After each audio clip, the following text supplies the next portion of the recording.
Drošākajam kazino Latvijā PAFBET LV jauna un jaudīga starta paka. 100 brīvspēles pēc reģistrācijas, 10% cashback katru nedēļu un ziba izmaksas uz visiem laikiem. Ienāc PAFBET LV.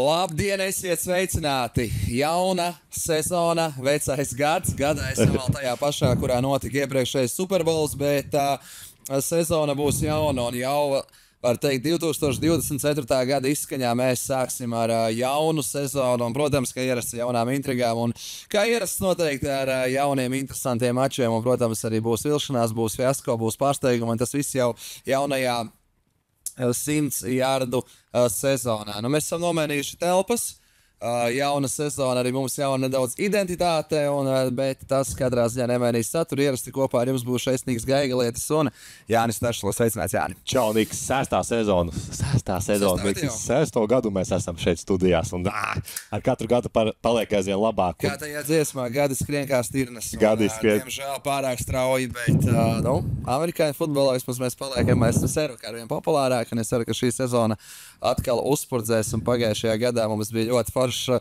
noslēgums. Jā. Tas unikāls un ar nenormālu foršu maču Chiefs pret 49ers, un es ceru, ka šozona arī Superbowls būs tikpat lielisks, un arī varbūt pat biežāk kaut kur varēsim novākties kādā vietā publiskā paskatīties tādus centrālos mačus, bet lūkosim. Katrā ziņā šodien mēs teiksim tā, es teiktu vieglā esencītē iesāksim par to, kas mūs sagaida šajā sezonā, kas noticis starpsezonā, jo notikumu ir daudz, skaļi uzvārdi ir mainījuši savas mājvietas, tā kā es domāju, ka sākam. Jā, mums jau pirms sezonas sākumā mūsu ādažu fani, vēlākie mūsu raidījuma fani Ārons, Māris, Noā jau ir iesūtījuši pirmo video no koledžas futbola, kas ir sācies jau 2 nedēļas atpakaļ, un pasties, kā var no šāda video negribēt skatīties spēles un izmest bumbu un vienkārši, tā kā super varonis pārtver piespēli un šādas epizodes nesliktāks mēs redzēsim arī lielajā futbolā, kas sākas jau šonedēļ, jau svētdien pirmās spēles būs notikušas, bet svētdien ir lielā atklāšana. Noteikti jāmin, ka arī koledžu futbols, kā parasti, neliek vilties, un superzvaigznes arī citas sporta veidi apmeklē koledžu futbolu, un tas koledžu futbols kaut kādās, es teiktu, zināmās situācijās pat ir vēl aizraujošāks, interesantāks, jo tur tās, tā teikt, žargonā rīklas tiek grieztas vienam otram. Tur tiešām cīnās par katru laukuma milimetru. Katru milimetru. Ja NFL varbūt ir tie mači, kur mazāk cīnās kaut kāda sezonas beigām, tad tur NCAA ļoti traki mači. Tur ir ko pierādīt. Es domāju, ka varam pieskarties draftam, paskatīties, kas ir noticis, un Nik sākšies ar savu kaut kādu redzējumu. Es paskatījos šo te astroloģisko kalendāru, nākamais laikam ir čūskas gads, pēc tam ir zirga gads. Nik, ja es paskatos, ko Lāči izdarīja, tad priekš manis nākamie 3 būs Lāču gadi. Jāsaka to, ka tie, kas varbūt atpazīst studiju, tad tavā vietā regulāri sēž arī citos sporta veidos Valds Valters, un kaut kā laikam tas krēsls ir apvīts ar astroloģiju un šitām lietām. Okay.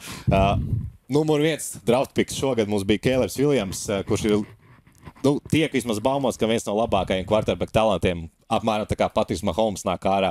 Nebūs. Un saistībā ar to arī Lāčiem paveicās un ar 8. numuru paņēma Romu Odunzi, kas ir ķērājs, un viņš bija vienā komandā ar Kēleru Viljams, tā kā šī ķīmija jau ir iestrādājusies, un mēs jau pārbaudas spēlēs dažas šīs saspēles redzējām.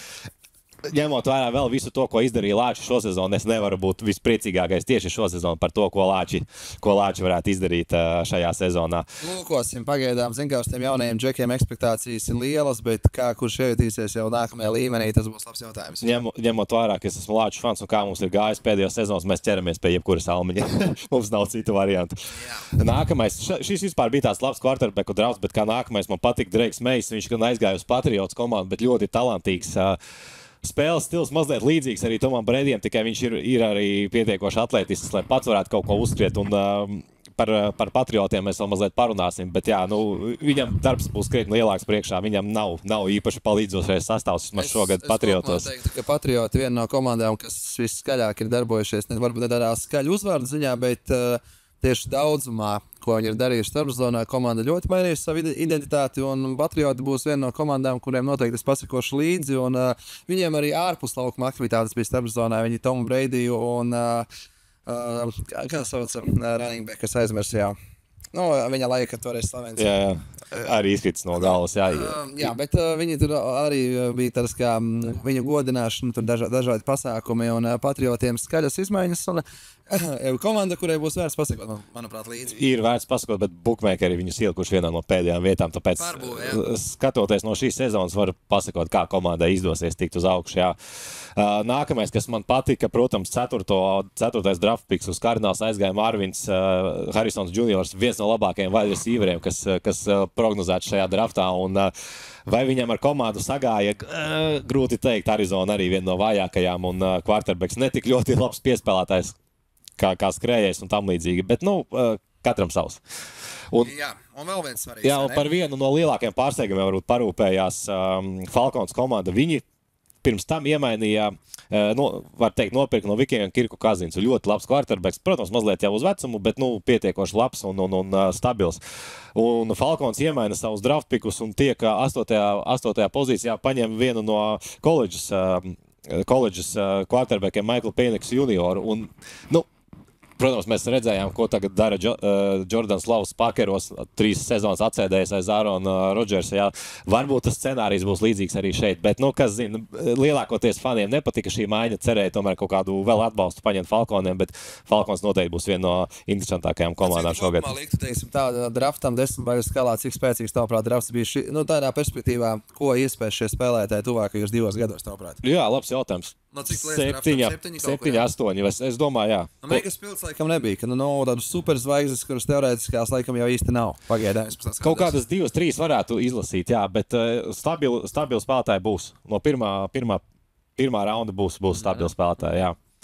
Ķeramies klāt arī, protams, pārējām un maiņām un dažādiem spēlētājiem, kurus izvēlējušās komandas. Un tieši šajā sektorā, šajā sfērā netrūka daudz interesantu ziņu, un mēs arī izvilkām katrs savas 3. Jā, es varbūt nedaudz iesākšu, jo pirmais mums sakrīt. Un tā noteikti ir skaļākā pārēja, un pie tam ļoti skaļa pārēja tādā perspektīvā, ka viņš pārēja uz klubu, kas jau pagājušajā sezonā parādīja, ka turpat pie čempiona titula jau viņi grozās. Jā. Tā ir attiecīgi Derika Henrija pārēja uz Raveniem un kopā ar Ravenu quarterbacku. Mēs pat spēles skatījāmies pagājušajā gadā. Un kopā ar Jacksonu, es domāju, tur var sanākt interesanta ķīmija. Un es domāju, ka Ravens ar šo, manuprāt, pārēju ļoti skaļi piesakās uz to, ka viņi grib būt Superbowlā un grib to izcīnīt. Ļoti interesanta maiņa. Cik Ravens komanda ir ātra, manevrēt spējoša, tik Deriks Henrijs vienkārši skrienošs tanks, kurš brauc pāri visiem. Kā šī ķīmija nostrādās, jā, to mēs redzēsim. Tā kā pirmā vieta mums noteikti sakrīt, otrā, kas man ļoti, ļoti patika, varbūt negluži kā Chiefs konkurentiem, bet priekš Chiefs komandas Marquise Browns ir arī iesauku Hollywoods, jā, ir aizgājis uz šo komandu, un tas ir tas, kas pietrūka Mahomesam pēdējā sezonā. Tyrika Hillā līdzīgs skrējies, kurš pāris sekundžu laikā varbūt pretinieku komandas otrā galā. Protams, šis spēlētājs ir ar savām tādām uzvedības kaut kādām problēmām, un pirmo spēli viņš tā arī izlaidīs sezonā un nespēlēs, bet es domāju, ka ļoti, ļoti noderīgi maiņa Chiefs komandai, un vēl jau vairāk galvenais rakstura iezīmes to komandas klimatu nesabojāt klimatu, jā. Gadu gaitā šobrīd jau ir tāds pa vienu no labākajiem arī visā līgā, un viņiem ir tas čempionu raksturs un čempionu tituli viens pēc otra, jā, tā kā redzēsim, vai šādu personu, šāds ego nepabojās to visu virtuvīti. Es ticu, ka komanda ar tādu treneru spējas tieši otrādi izmainīt šādu spēlētāju. Un trešais manā topā Stefans Diks, ļoti pieredzējis skrējējs nevis skrējējs, bet ķērājs no Bills komandas aiziet uz Texans komandu. Texans būs manī šī gada AFC favorīti. Ļoti, ļoti simpātiska komanda ar tik labu sastāvu un quarterbacku jauno. Bet, Nika, es paskatījos un palasīju mazliet Stefan Diks Twitteri. Ja es būtu terapeits, man būtu problēmas par šī cilvēka mentālo stāvokli. Ik pa laikam, ik pēc pāris stundām kaut kādi nesaprotami ieraksti arī par kosmosu un tādām lietām. Es nezinu, kas ar viņu notiek, bet Vikings... Iespējams atjaunojas kādu vielu, kas visiem labi zinām. Jā, un Vikings fani ir brīdinājuši Bills fanus iepriekš, kad Diksu tas tā ir un ka viņš spēja savojāt šo mikroklimatu. Es ceru, ka tas nenotiks Houstons komandā, bet ka viss var būt. Jā, pievēršamies arī manām izvēlēm, kas, manuprāt, starpzonā bija tādas interesantas, un kuras arī Amerikas speciālisti, viņiem ir tāda vērtības skala kā grādi, attiecīgi A, B, C, D un A-, A+. Un tad arī balstoties daļai uz viņu viedokļiem, tad viens no spēlētājiem, kas, manuprāt, ir interesanta pārēj uz šo vienu no līgas nefavorītiem, bet vienlaicīgi komandu, kas pārbūvējās, tad tas ir Jacobijs Brissets, quarterbacks no komandas. Komandas ir pārgājis attiecīgi uz Patriotiem. Pie tam šeit sāls šajā maiņā ir tas, ka pa ļoti minimālu summu. Un tādā ziņā Patrioti neizterē lielu naudu, lai gan spēlētājs, kurš 2022. Gadā tiešām parādīja ļoti labu sezonu. Un jā, viņam ir bijuši savainojumi, bet es uzskatu, ka spēlētājs, kurš noteikti Patriotiem var iedot savu, teiksim, tādu devumu. Iespējams, ka sezonu visdrīzāk viņš iesāks kā pirmais kvartāls. Noteikti. Viņam būs vēl jāpacīnās noteikti sezonas gaitā ar jaunā komandā par to vietu, atkarībā no tā, kā veiksies komandai, bet par 8,5 miljoniem, manuprāt, ļoti labs spēlētājs. Viņam būs jābūt skolotājiem tikko draftētājiem, pieminētājiem Drekam Mejam. Viņam tā loma būs quarterbacks numur 1, ir pats labi spēlēs daudz, viņš būs mentors, tā kā, manuprāt, priekš Patriotiem ļoti vērtīgi pārējie. Un šī būs nevis pārējie, bet tādu gribējās izcelt Chris Jones, jo viņš pagājušajā gadā, kā atceries, bija viens no aizsardzības balstiem čempioniem Chiefs komandai un galu galā ar aizsardzībā. Lai cik mums tomēr amerikāņu futbolā gribās runāt par quarterbackiem un līdzi spilgtākās zvaigznes, bet Chiefs gadījumā viņiem ir spilgts quarterbacks, bet arī aizsardzība ļoti laba. Viņiem, manuprāt, bija ļoti svarīgi noturēt aizsardzības balstus, Chris Jones, un tā kā tas ir izdarīts, manuprāt, Chiefs vismaz quarterback pozīcijā un aizsardzībā ir tie divi galvenie džeki palikuši. Tas ir, manuprāt, ļoti vērtīgs. Nevis papildinājums, bet viņi vienkārši viņu nepazaudēja, ieguldīja finanses viņā un viņš paliks. Jā, nevar nepiekrist Chris Jones aizsardzības balss. Patīk vai nepatīk Chiefs komanda, izskatās, ka joprojām tas čempionu tituls kodols ir nemainīgs. Jā, un tā tevis minētais spēlētājs, Browns, tā kā. Jā, un tā konferences fināla spēle joprojām izskatās, ka varētu iet caur Kansas City, ko darīt. Tālāk, runājot par komandu treneru maiņām, atlaišanām un tā tālāk. Rokādas ir, un treneri jau mums īstenībā, es teiktu, tā karstākais mirklis jau sezonas gaita ir, ka treneri kaut kur ceļo vai pazaudē darbus, bet arī starpsezonā ir komandas, kas arī saprata, ka tā mierīgākā laikā bez skaļas pompusitātes pamainīs treneris vai arī iet prom. Visus mēs arī nevarēsim paspēt apskatīties, jo maiņu bijis tiešām daudz labas, sliktas, bet kā galveno mēs droši vien varam pieminēt divu leģendāru treneru aiziešanu no savām leģendāriem komandām. Tas ir Pīts Kerls un Bills Beličiks. Neskaitāmi Superbowli šeit uz ekrāna mums ir redzami un arī leģendārais mačs Superbolā, kur Seahawks komanda pēdējā uzbrukumā zaudēja drošu uzvaru Billam, pilnīgi neizskaidrojami. Šie cilvēki pagaidām vismaz netrenē vairs NFL komandas. Ir jau gados vīri arī galu galā. Jā, ir gados. Bills Beličiks mēģināja tikt kādā komandā, bet es pieņemu, ka viņš savā statusā nekādu palīgu darbu vai koordinātoru darbu nepieņems. Viņš būtu gatavs iet tikai par galveno treneri, un šādu amatu viņam nekur īsti nesanāca sarunāt. Vai tas būs turpmāk vai nē, kas to lai zina, bet ko viņam vairs pierādīt vai ne? Viņš, teiksim, tā ar savu CV ir, ja viņam ego tādā ziņā, viņam vairs nav ko apmierināt, viņš savu izdarījis, trenējis leģendu Tom Brady, jo liela panākumi. Es saku, ka viņš domāja, ka šo zonu neko netrenēs, bet es domāju, ka viņš vēl nav pateicis savu pēdējo vārdu prognozi. Ja man būtu jāprognozē, es teiktu, ka viņš varbūt uz nākamo sezonu kaut kur parādīsies, jo visdrīzāk būs kāda komanda, kurā arī būs pārbūve jaunie spēlētāji. Domās, Beličiks, to vajag mūsu komandai. Tas tā kā bija ar Tom Brady arī, pietiek pāris spēles paskatīties mājās pie čipšu pakas, ka tu saproti, ka nē, tu to gribi. Ka tu gribi to darīt. Jā, tāpēc redzēsim, kas notiks. Bet šī bija tāda skaļākās aiziešanas, pārējās maiņas, mēs pat varam nepieminēt, bet Titāns komanda atlaiž arī savu leģendāro treneri un pilnīgi izjūgtas sastāvs. Redzēsim, kas tur tālāk notiks. Jā, galu galā mums ir vispār kopumā, kā parasti amerikāņu futbolās, ir novitātes. Šis tas pamainās, par to noteikti ir jāparunā un ieskicē par nedaudz varbūt noteikumiem, kas pamainījās šajā sezonā, jo tādi ir. Un amerikāņu futbols arī mainās, viņi arī, teiksim, tā strādā, lai priekš uzbrukošiem spēlētājiem nereti ir vieglāk skatītājiem, tā kā pastāst, kas pamainījies. Jā, divus noteikumus gribētos pieskarties, kuru efektu mēs sajutīsim visjaudīgāk. Un pirmais mēs viņu redzēsim jau pirmajā izspēlē. NFL būs jaunas kick-off izspēles vai spēles sākums vai pēc touchdowniem. Noteikumi būs savādāki. Sitīs bumbu no 35 jardu līnijas, bet tagad visas gan aizsardzības, gan uzbrukuma komandas stāvēs tikai dažus jardus vienam no otras. Krietni tuvāk, vai ne? Krietni tuvāk arī jā. Arī viena otrai tas būs tikai ar 5 jardu atzīmi. Stāvēs visi ķērāji. Tas vienkārši izpēršos to, ka būs daudz interesantāk, vai ne? Jā, bumbai jāpiezemējas ir starp 20 jardu un endzonu, un tikai 2 spēlētāji vai viens drīkstēs to bumbu ķert, un pārējie spēlētāji nedrīkst kustēties, kamēr bumba nav noķerta. Tas spēlē iedos tādu mazliet lielāku dinamiku, jo spēlētājs, kurš noķers bumbu, nepaspēs uzņemt tik lielu ātrumu, un pārējie tur es uzskatu, ka šajā pozīcijā būs mazliet vairāk bumbu nešanas uz aizmuguri, jo komandām tīri teorētiski vairs nav jēgas bumbu turēt vai piezemēt ar celīti, jo tad viņi vienkārši zaudēs jārdas. Tā kā tas ir viens no tādiem spilgtākajiem. Interesanti, un kas vēl mums un otrs ir par šo visi aizsargi sūdzās un visi uzbrucēji priecājās, bet, godīgi sakot, šis laikam mazliet pabojās spēli, bet ir aizliegts šis tā saucamais hip-drop tackles, tas ir veids, kā nogāzt spēlētāju. Tu vairs nedrīksti viņam apķerties apkārt un vienkārši pats krist zemē un vilkt viņu zemē, jo šādi mēs redzējām, atceramies, ir Daks Preskots salauza pilnīgi vaļējo lūzumu, dabūja uz laukuma. Jā.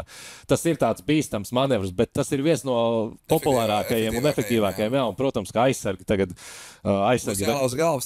kā īsti apturēt, tad kā daudzīt tos uzbrucējus. Bet vienlaicīgi es arī uzskatu, ka teiksim tā, tik mežonīgā sporta veidā, kā amerikāņu futbols, ir jābūt šādām novitātēm, kas pasargā uzbrukošo spēlētāju, jo, ja mēs tā atskatāmies jau šos 5 sezonas, kurās mēs esam runājuši par amerikāņu futbolu, tad traumu ir daudz, un kā tu minēji, traumas ir smagas. Šādas pat, piemēram, šis tvēriens, šī aizsardzība ir, tā ir tāda, kas tev ir tiek milzīga traumu risku saitēm, lūzumiem. Principā uz sezonu, jā. Jo galu galā tas ir līdzīgi kā daudzos citos sporta veidos, ka līga vienkārši sāk aizsargāt savu superzvaigzdi šajā gadījumā, jā, un galu galā skrējēji tie, un galu galā arī quarterbacki, kur nereti dabū šādu arī sodu, ja kaut kur pirms piespēles. Viņi ir jāpasargā, manuprāt, tas ir zināmā mērā pareizs virziens, kurā strādā līga, mans viedoklis, bet, protams, tādi mežonīgāki amerikāņu futbola fani noteikti gribētu, lai iet kājās, lai varbūt vēl rūpjāk ļauj spēlēt, bet es tomēr esmu par to, ka to spēļu nav tik daudz un vajag bišķi pasargāt tās superzvaigznes. Mums tieši tika atsūtīts arī video par to, kā šī spēle notika pirms gadiem 20. Kosmos, jā, bet mežonīgai rietumi, jā, tāpēc par šo, man liekas, ka sliktākais moments būs par to, ka daudzi tiesneši metīs varbūt arī nepamatot uz karodiņas. Pirmā sezona būs jāpierod. Es ceru, ka tas nesabojās spēli, bet, iesim uz priekšu, skatīsimies, ko mēs citu varam darīt. Neviens mūsu iebildumus neņems vērā. Tālāk paskatoties, jau, diemžēl, sākās starpsezonā pirmie skandāli, traģēdijas un tā tālāk. Jā. Par pirmo arī mūsu fani ir iesūtījuši. Diemžēl viens no 49ers rukiju spēlētājiem, Rikijs Persals, jau ir dabūjis sev lodi ķermenī un stāsts ir tāds, ka uz ielas viņš gāja parakstīt autogrāfu, bet viņam, rupi sakot, piesējās kāds 17 gadus vecs zaglis un ieraudzīja viņa skaisto Rolex pulksteni un jā, vienkārši uztaisīja viņam caurumu krūtīs. Paveicās pilnīgi, jo nevienu orgānu neskāra, un viņš jau laikam ir ārā no slimnīcas, un viss notiek. Bet, jau starpsezonā šādi momenti. Jā, mēs pieskaramies nedaudz arī tam, kas Amerikā daudzos štatos ir tās ieroču atļaujas. Reizē, manuprāt, ir, atsevišķos štatos, manuprāt, tas ir galībās aizgājis, ka tur katrs, kā nezetīnis, var dabūt ieroci, un tas tik ļoti apdraudoši sabiedrībai, manuprāt, ir. Jā, līdz ar to arī sportisti, tie, kas iziet bez apsargiem, nav pasargāti no tā. Amerikā tādā ziņā sportistiem tiešām ir ļoti vajadzīgs apsargs, manuprāt, jo šādi gadījumi, tas ir mums, kā mēs arī šajos 5 gados esam jau skatījušies regulāri kaut kas tāds. Jā, un spēlējot NFL, tu, protams, pelni daudz naudas, un tu taču vari to izrādīt, nopērkot sev lietas, kā tu vēlies, un ja tu nevari būt droši, ka tu arī uzlikt kādam autogrāfu, tad, par ko mēs te varam runāt, jā. Un otrs, kas ir mazliet traģikomiski, tas ir Minnesotas Vikings starpsezona. Viņu šogad nodraftētais cornerbacks aizsargs iet bojā autoavārijā. Protams, tas nav smieklīgi. Viens no vadošajiem ķērājiem tiek paņemts par braukšanu dzērumā.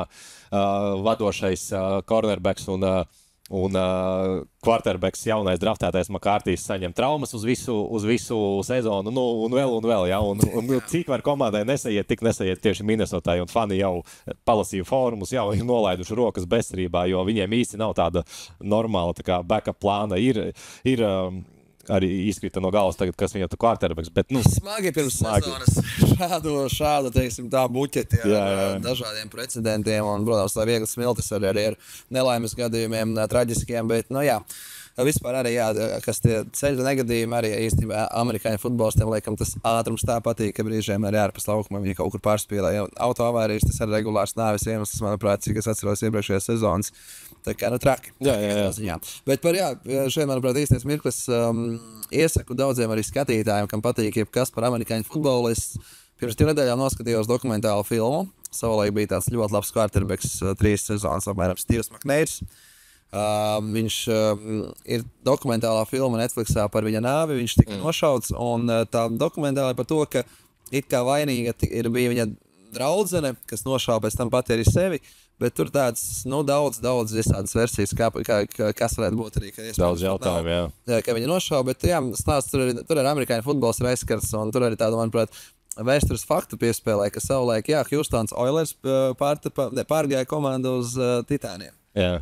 Tā kā tas arī interesants fakts, ko es nezināju, un bet šis spēlētājs bija savulaik spēlējis arī Superbolā, vai viņš 3 reizes Pro Bowlā spēlēja, bija NFL vērtīgākais spēlētājs 2003. gadā, un iesaku noskatīties, tiešām tāda izglītojoša vienlaicīgi. Arī ar traģiskām beigām dokumentālā filma, bet kādam gribās vēl līdz sezonas sākumam kaut ko paskatīties no tāda materiāla, tad tikko ir Netflix platformā izgājis šāds dokumentālā filma, un kamēr pa platformām, kamēr neaizmirst, tad arī amerikāņu futbola faniem jāatgādina, ka arī šajā sezonā Latvijas teritorijā legāli var skatīties amerikāņu futbolu dārzna aplikācijā. Tas nav nekas mainījies, un kolēģis jau minēja, 130 eiro ir visa sezona. Tas nav lēts prieks, bet vienlaicīgi produkts ir vērtīgs, un ja sadalot uz mēnešiem 25 eiro mēnesī. Es nezinu, cik viedierīces var uz vienu abonementu. Ja var vairākas, tas vispār sanāk 2 viedierīces, 12 eiro no cilvēka mēnesī. Nav tik traki, manuprāt. Jā. Kā es saku, tie 2 aliņi publiskā vietā. Un tā kvalitāte, visas spēles, viss var noskatīties. Tā kā dārzna aplikācija tiem, kuriem varbūt interesējas, kur var skatīties NFL legāli Latvijā, tad dārzna aplikācija. Tas tā, postskriptum.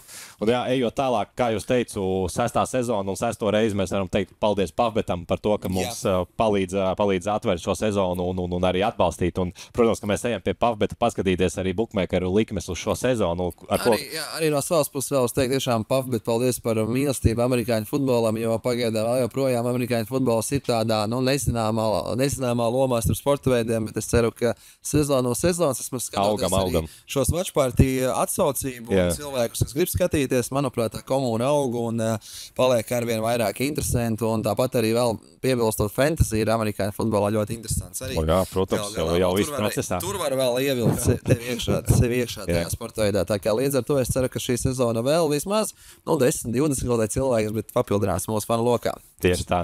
Un tad skatāmies Pavbetā, ko bookmakeri saka šogad par Super Bowl prognozēm, un baigie pārsteigumi, godīgi sakot, laikam nav. Chiefs joprojām pirmie un 49ers abi pagājušā gada Super Bowl spēlējušās komandas ir pirmajā vietā, un tālāk tad sākās Ravens. Liels pārsteigums man ir par Lions 4. Bengals, Eagles, Buffalo. Ja man būtu jātestē uz spiediesim tieši šajā likmi sektorā, tad man patiktu Ravens. Tituls teorētiski ļoti labs, manuprāt, koeficients. Un galā jau Bengals ar komanda, kas ir, ja ir visi veseli, tā ir komanda, kas savu konferenci var uzvarēt un tikt līdz Superbolam. Tā kā, manuprāt, tādi koeficienti, šādās likmēs koeficienti, kas ir virs 10, manuprāt, ir visvērtīgākie.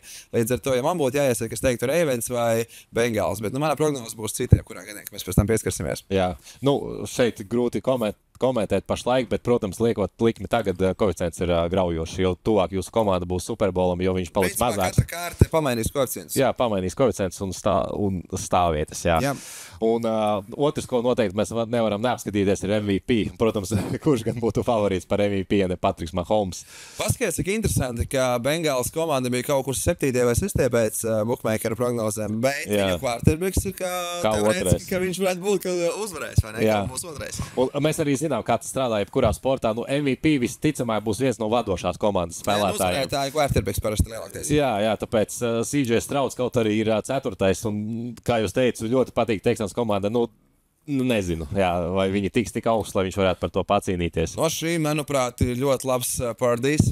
Jā. Ja 49ers uzvar, tad 17 koeficients quarterbacks. Jā, iet uz priekšu, jā, kā vajag. Un Lamars Džeksons, Ravens quarterbacks, 14 koeficients. Jā, un Lamars Džeksons ir pagājušā gada MVP, un šeit viņš ir jau tikai 5. vietā. Nu, viņš droši vien to redzētu mazliet apvainotos, bet nu, ko darīt? Un varbūt, Niki, tad ir pie reizes laiks arī mūsējās Superbola prognozes pateikt. Jā, mana Superbola prognoze, es teiksim tā, šoreiz ļoti konservatīvi tam pievērsos, un es izgāju cauri komandām, izgāju cauri attiecīgi konferencēm. Nu, piemēram, Nacionālā futbola konferencē, nu, es tā gāju cauri. Nu, īsti, es neredzu, kas var īsti tā, nu, kas ir tuvākie 49eriem.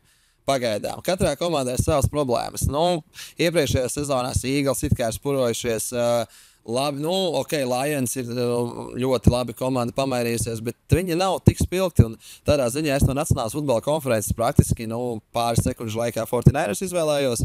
Manuprāt, viņi tur ir labākie. Tāda nobriedušākā komanda ar labu playoff pieredzi.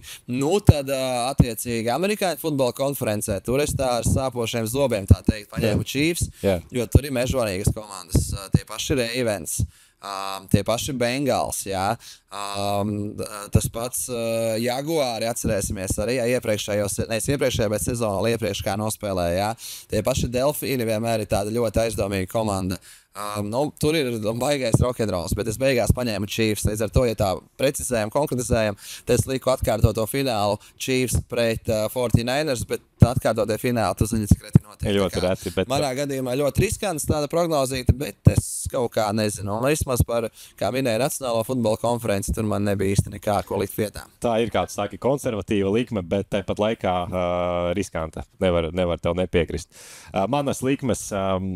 saskana ar tevi par 49ers, jo 49ers es arī nevis varbūt tāpēc, ka viņiem bija kaut kas baigi interesants starpsezonā, viņiem grūti. Tur pārējām, atskaties, ka tur nav, es vispār brīnās, ka Nacionālā futbola konference ir tāda pelēka, es teiktu. Jā. Tur nav spilgtu komandu tādu, kur teiktu, wow, kādas pārējas, kādi quarterbacki, tur nav tādu komandu. Tur interesantāk būtu prognozēt, laikam, kurš paliks otrais, jā. Tāpēc, tur jau gan ir Cowboys, tur ir Lions, tas pats. Eagles, Packeri kaut kur tur mēģina sēdēt, jā, tāpēc es arī ielikšu 49ers, nebrīnīšos, ja būs cita komanda, bet 49ers tāda stabila. No AFC šeit tieši kā tu saki, pilnīgs karuselis, un tur varētu izvēlēties no kādām 5 komandām. Es, lai mazliet lielāku interesi ieliku Ravens komandu, es saku, ka Deriks Henrijs parādīs, arī cilvēks jau sāk gadus sev krāt, bet es domāju, ka viņš sajūt tagad, kad šī nav tikai skriešanas komanda, šeit var arī savādāk komanda gūt punktus, un noteikti Ravens komandai palīdzēs tikt cik vien maksimāli augstu var, bet par Ravens mēs esam runājuši. Nav svarīgi, ko viņi izdarīs sezonā, svarīgi, lai viņi beidzot arī playoffs kaut ko parāda. Un vēl jau galā vēl nedaudz pieskaroties Amerikāņu futbola konferencē, tas pašs Texans mēs nepiesaucām, kur pagājušajā gadā paskatījās, kā izspēlējās negaidot, jā. Viņi jau arī ir, kā saka, asins mutē, viņiem šobrīd ir apetīti rodas ēdot, tā kā vēl pie tā visa rock'n'roll var pieskatīt. Noteikti var. Es saku, ka viņi mazliet pa jaunu, bet iedod 1-2 sezonas, paskatīsimies. Un arī Ārons Rodžers un Jets galā atgriežas Rodžers vēl. Labi, es viņam neticu, bet... Tas ir pilnīgi cits stāsts, un tas būs tik interesanti skatīties šo spēli. Pasakot, jo tomēr viņš ir leģenda arī līgas, un vecais quarterbacks tāds, ar savu vārdu. Jā. Tā kā arī, es saku, un arī viņi ir Amerikāņu futbola konferencē. Tas tikai parāda to, cik tur būs mežonīga cīņa visdrīzāk. Tieši tā. Un ierasti mēs arī Jānis sacentīsimies šajā sezonā arī savās likmēs un prognozēs. Un katrs ierasti izvēlēsimies. Mums ir atkal ievada 100 eiro virtuālie, un mēs izvēlamies katrs pa 3 likmēm. Man šķiet, ka es nevienu sezonu tev vēl nāc idejās, vai ne? Labi. Tu tur parasti kombinē kaut kādas mistiskās. Beidzot, atkal tur tie overi parādās. Šoreiz arī no manis diezgan vieglas likmes. Pirmā nedēļa, jā, tāda, lai būtu vieglāka. Pirmais, ko es saku, Texans pret Colts spēlē, Texans uzvarēs ar vismaz 3 punktiem, man 10 eiro šo spēli. Colts komandai Antonijs Richardsons, tik interesants quarterbacks, bet tas, kā viņš spēlē, tur ir atkal 3-4 spēles un viss. Otrā mana likme - Dolphins pret Jaguars.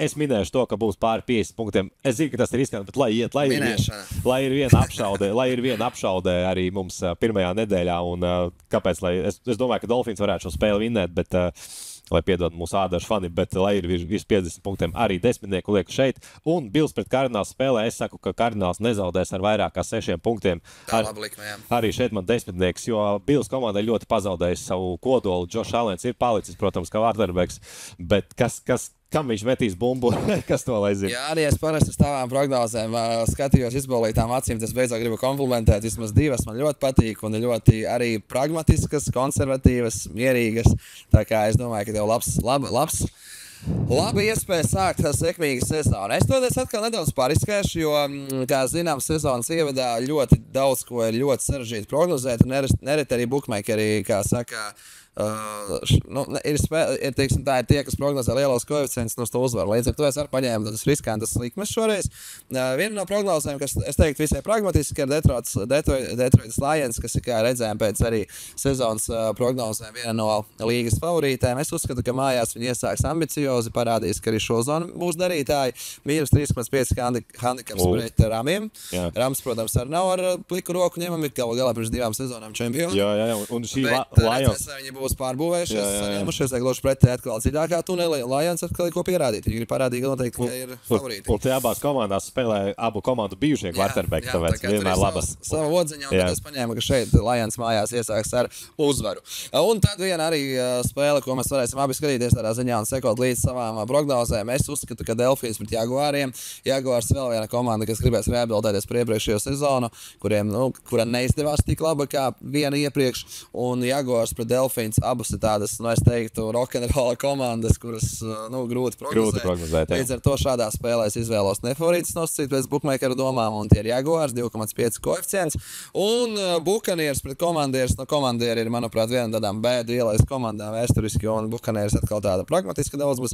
Līdz ar to uzskatu, ka Buccaneers, ja ne vieglā spēlē, bet savās mājās izcīnīs uzvaru. Es teiktu, riskantas prognozes, bet ļaušu tev varbūt sezonas sākumā iesākt ar handikapu nelielu. Bet uz katru prognozīt 10 eiro, lūkosim, kā mums veiksies. Jā, klusām iesāksim pirmo sezonas nedēļu. Un tieši par pirmo nedēļu runājot, arī parādam un izsakām viedokļus, kam ir jāpievērš uzmanība pirmajā nedēļā. Numur 1 spēle, tā ir jau mums būs aiz muguras. Aiz muguras pirmā un otrā būs, jā, tās arī tādas centrālākās. Tas vēl līdzīgi kā visos amerikāņu sporta veidos liektos pagājušā gada vai abus titula pretendentus vai finālistus liek mačā pirmajā. Tā kā, šeit redzam Ravens pret Chiefs, tur komentāri lieki, Jacksons pret Mahomes, pusfināls atsaucamais, jeb konferences fināls pagājušā gada. Un šeit, attiecīgi, Packers pret Eagles arī interesanti. Uzreiz Packers būs redzēt, kas atcerēsimies arī pagājušajā gadā ļoti tālu aizspēlējās. Jā. Mēs par viņiem runājām šajā epizodē. Un šī spēle Brazīlijā pirmā jau ārzemēs. Un no apakšas skatoties, kas mums tagad priekšā, skatoties no šīs epizodes, tad Rams pret Lions galā. Tā būs tāda, vai Rams būs kā Rams izskatīsies, man interesē patiesībā, vai pēc tādas drausmīgās sezonas atkal būs čempions cienīga komanda, vai tomēr būs atkal kaut kur tāda nekāda. Tieši tā. Kam es pievērsīšu uzmanību. Protams, dēļ tevis pievērsīšu Lāčiem uzmanību, kā viņi izskatīsies. Jā, pret vienu no vājākām komandām Titāniem. Jaguārs un Delfīna. Jaguārs, Delfīna, kas man ļoti patīk. 49ers pret Giants komandu. Tagad mums sanāk otrdienas naktī kaut kā būs Man interesē Rodžers, ka izskatīsies uzreiz pret augstākās. Pret augstāko, jā. Tā būs viena no centrālām spēlēm pārējās, jā. Un vēl man arī mana mīļākā komanda Bengāls šī brīža. Tas man arī interesē. Bengāls pēc Patriotiem. Man šķiet, ka Bengāliem šis ir lielākais koeficients, ka viņi 8 lielākie favorīti pirmā kārtā. Un, tā arī novērtē Patriotu komandu bookmakeri, diemžēl. Jā, ko Jāni, pirmā epizode mums, manuprāt, ir izskanējusi. Sekojam līdzi mačiem, kas ir redzami šeit šobrīd uz ekrāna. Visā citādi amerikāņu futbola sezona, tik ātri pieskrēja, tikko vasara ir beigusies, septembra vidus ir jaunā sezona. Līdz ar to būs, kam sekot līdz svētdienās. Es uzreiz atzīstos, ka, ja senāk biju tāds jaunāks būdams, skatījos svētdienu NBA, tad jau esmu 30 gadnieks un 30 gadnieki runā, ka pārējāt pie amerikāņu futbola pēc 30 svētdienu vakaros. Tā kā esmu jau sevi iecēlis šeit 30 gadnieka kārtā arī saistībā ar sportu. Es skatīšos svētdienas vakarā noteikti amerikāņu futbolu, ne tikai svētdienas vakarā, bet arī pārējās laikos, kad mums ir. Bet visādi citādi šajā sezonā mēs lielākoties arī tiekamies piekdienās epizodes, mums būs redzamas, un varbūt arī kādreiz sestdienā, bet sekojot līdz sociāliem tīkliem, visa informācija būs maniem Jāņa, un tur arī mēs šērosim visu, un arī Pafbet sociālajiem tīkliem. Tā kā līdz ar to, manuprāt, Jāni, nevelkam garumā, bija prieks tevi satikt. Prieks redzēt, atsākam strādāt, protams. Sezonu atsākam strādāt un sekojam līdz amerikāņu futbolam. Vēl viens lielisks sportaveids ir atgriezies. Lai jums brīnišķīgas brīvdienas, lieliska nākamā nedēļa un tiekamies jau pavisam drīz. Veiksmi!